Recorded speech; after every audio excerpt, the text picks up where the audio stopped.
I had trained for months to race the Kettle Mettle, but when race day came, I wasn't on the start line. I was sick again. So instead of racing, I grabbed my drone and camera, and what I captured reinforced the way I think about gravel riding in my 60s.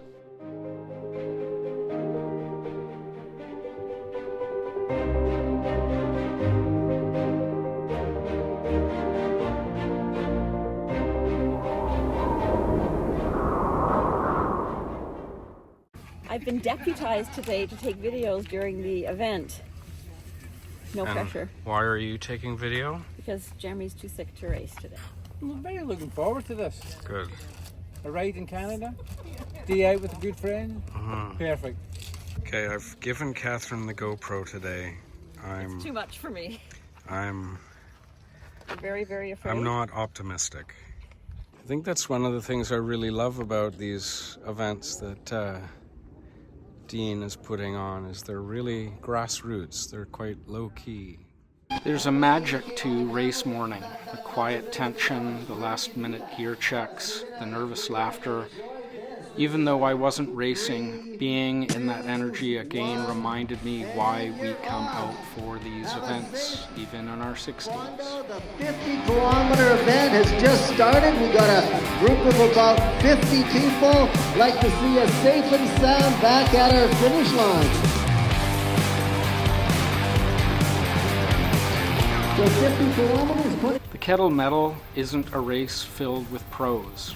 It's full of real people, some in their 30s, many of them in their 50s, 60s, and beyond, pushing themselves on gravel for their own reasons: health, joy, adventure, or simply to prove they can still do it.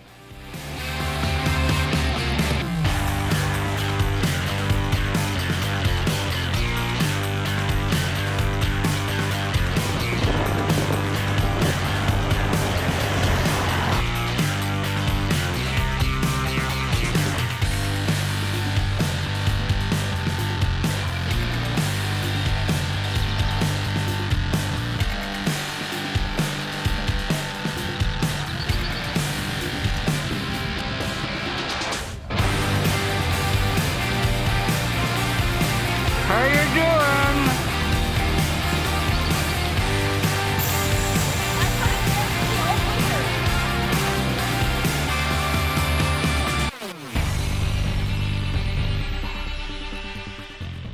The Kettle Mettle Medio, which was advertised as a 50-kilometer gravel fondo, starts with a deceptive calm, wide gravel flats and quiet countryside. But soon enough, the climbs hit. Gravel gets a little looser, the climbs get a little punchier, and you are exposed to long stretches that really test your legs and your mindset.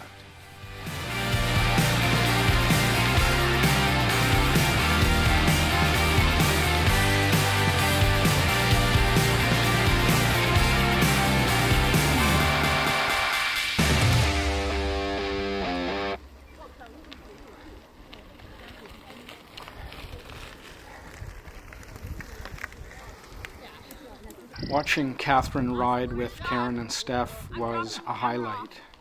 3 individuals in their 60s tackling this course with a mix of determination, humor, and, let's be honest, a little cursing on the climbs.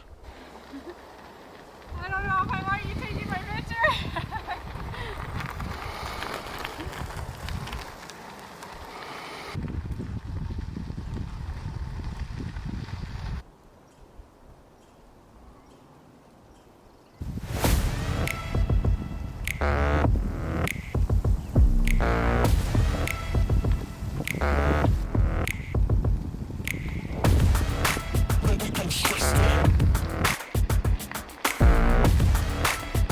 Switch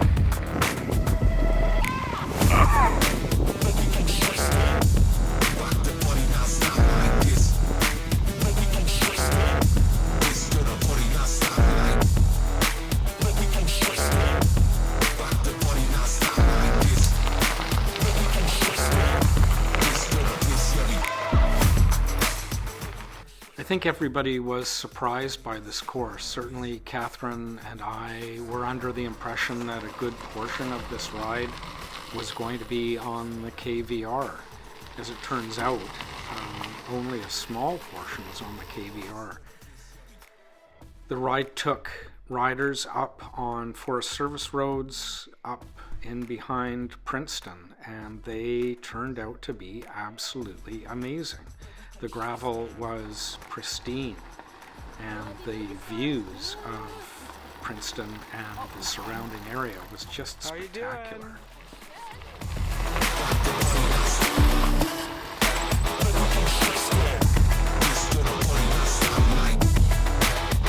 Good work.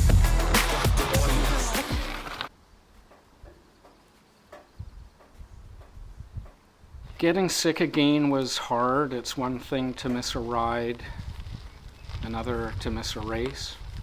But these moments remind me movement is medicine. Even watching from the sidelines, I felt connected to Catherine and Steph and Karen.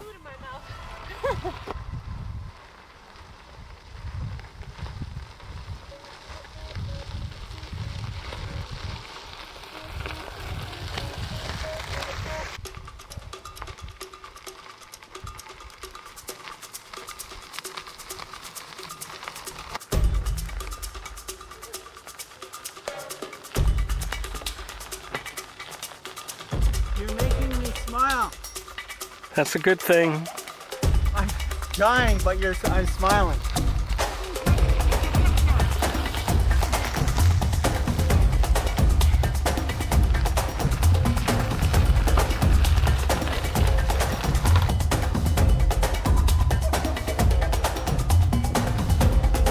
How's everyone doing?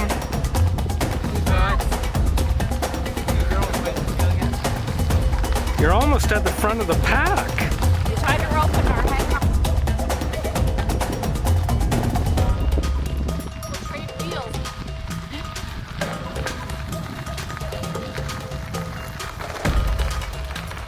The thing I love about gravel riding is it keeps you sharp. It improves balance, it builds leg strength, and keeps the heart working without pounding on your joints. It challenges your mind too. Every descent, every route decision, every shift in terrain. And I do have to say this Kettle Mettle course really was spectacular. I was surprised at just how varied the terrain was and just how challenging the course was.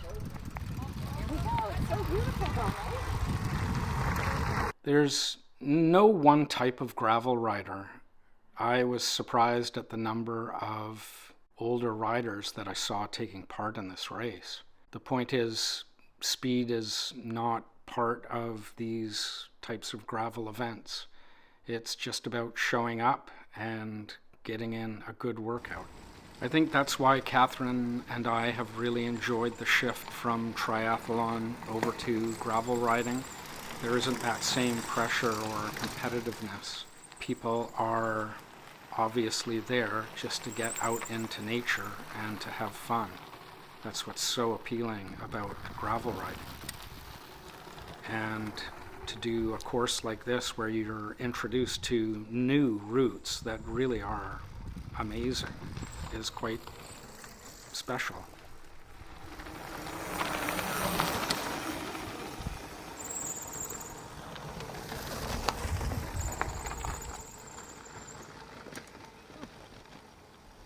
The Medio and long course eventually met up, and I had an opportunity to see some of the long course riders really zipping through the course.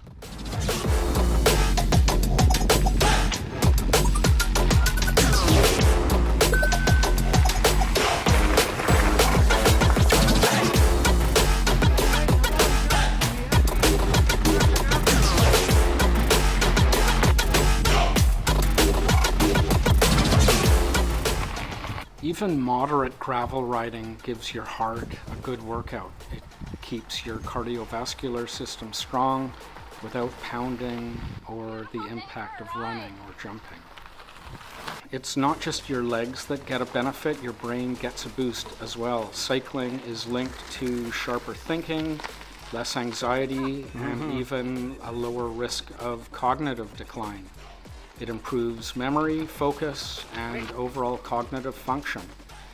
Regular aerobic activity has been shown to delay, even prevent dementia and Alzheimer's. And it reduces anxiety, depression, and improves the mood through endorphin release. Getting out and riding with your friends is incredible medicine. Because cycling is a low-impact sport, it lets older riders build strength and endurance without the joint pain that often comes with other sports.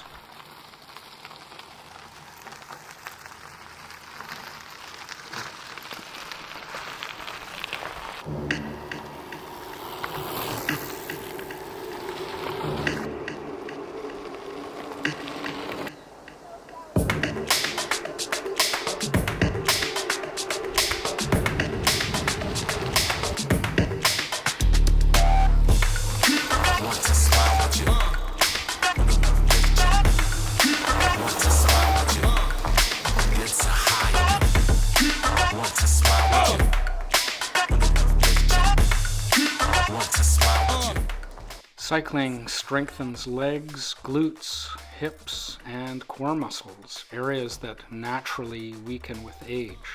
It helps maintain mobility, coordination, and posture. Gravel riding specifically challenges stabilizing muscles because of uneven terrain. Every climb and corner activates the muscles that help you stay balanced, upright, and strong on and off the bike. Cycling enhances proprioception. It strengthens stabilizers in the feet, ankles, knees, and hips. Cycling improves the neuromuscular connections that help prevent falls, and balance is one of the first things we lose as we age.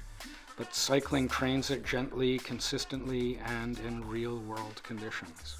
Regular aerobic exercise helps to regulate the circadian rhythms. It promotes deeper, more restorative sleep, and it can reduce sleep apnea symptoms and nighttime restlessness. Ride more, sleep better.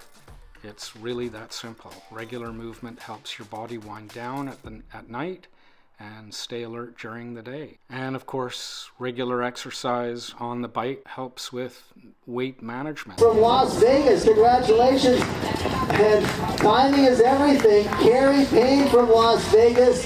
David Kozak from View Royal, BC, along with Fran McLean from View Royal, BC. Congratulations. And Mike Miller, Kalispell, Montana. Welcome to the finish line. At the finish line, that's racer 49 joining us. Doing the full from New Westminster, Michael McLaughlin, Patrick McCabe, all from Alberta. Congratulations to Lizanne Averill and Tanya Averill joining us. Congratulations for getting that Medio Fondo done from Bragg Creek.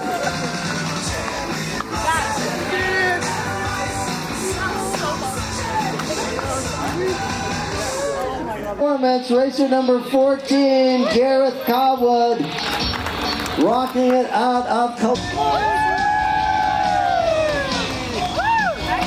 And once again, another person from Bragg Creek, we've got Mike. Hey, he's the marathon guy, he can do it all. That's going to be Mark. Congratulations. So happy to have you with us at the finish line. That's going to be... We had Stephen Munns out of Bragg Creek and Bob Shaw out of Summerland. Number 15, Luke Charlesworth. Heard you had a few tales of misfortune, but super to have you here. That is Michael Brianis. Beautiful colored bicycle. Number 41, that is Cass Landry out of Port Moody. By the time Karen and Steph and Catherine crossed the finish line, they had been out on the course for a little over 4 hours. I think they were all pretty pleased with their ride. All three of them agreed that they weren't really out there to race, but just to enjoy the event. And I think they all came back with big smiles on their faces. I think that's really one of the advantages to racing. It gives you something to work towards. It's an awful extreme way of getting a pair of socks. I think someone was suffering the last wee bit. Sore shoulders, sore legs, sore arms, sore hands. Sore back, sore neck. Other than that, it was awesome. That downhill bit was fantastic. I was going to say here, I thought